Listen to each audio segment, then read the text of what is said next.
আচ্ছা তো কুরবানি বড় হয় তাড়াতাড়ি যেতে হবে।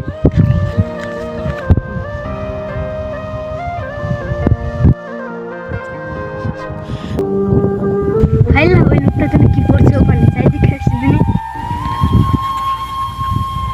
হাইলা এতগুলো টাকা আমি আমার কাছে থুয়ে দেই। কি রে, ওই লোকটার টাকা পড়লো আর ওই ছেলেটা নিল, ব্যাপারটা তো ভালো মনে হচ্ছে না, যে দেখে আসি আগে। আজকে আমার বড় গরুটা লাগবে, আমার টাকাটা দেখবে। হ্যাঁ আল্লাহ, আমার টাকা কোথায়? আস্তে পড়লো নাকি আমার টাকা?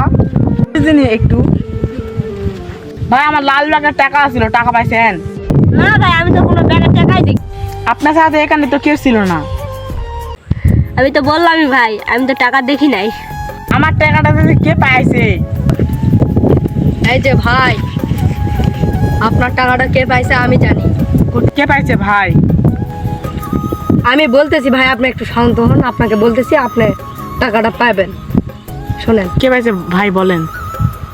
ভাই, আপনার টাকাটা এই যে এই ছেলে পাইছে, বুঝছেন? আপনাকে দিতে চাচ্ছে না, তাই আমি আপনাকে টাকা বের করে দিচ্ছি। কতবার বললাম আমি টাকা পাই নাই। কি রে, এই ছেলে টাকা পাইছে? হ্যাঁ ভাই, এই ছেলে টাকা পেয়েছে, আপনি ওকে জিজ্ঞেস করেন, ওর কাছে টাকাটা আছে। ভাই আমি বুঝতে পারিনি ভাই, এই দিকে আমি টাকাটা নিয়ে নিয়েছি ভাই। অনেক আপনাকে ধন্যবাদ। এরকম ক্ষতি কখনো কারো করবেন না, কারণ উপরে আল্লাহ আছে, আল্লাহ একদিন সবকিছুর বিচার করবে। ভিডিওটা ভালো লাগে অবশ্যই লাইক কমেন্ট শেয়ার করে যাবেন।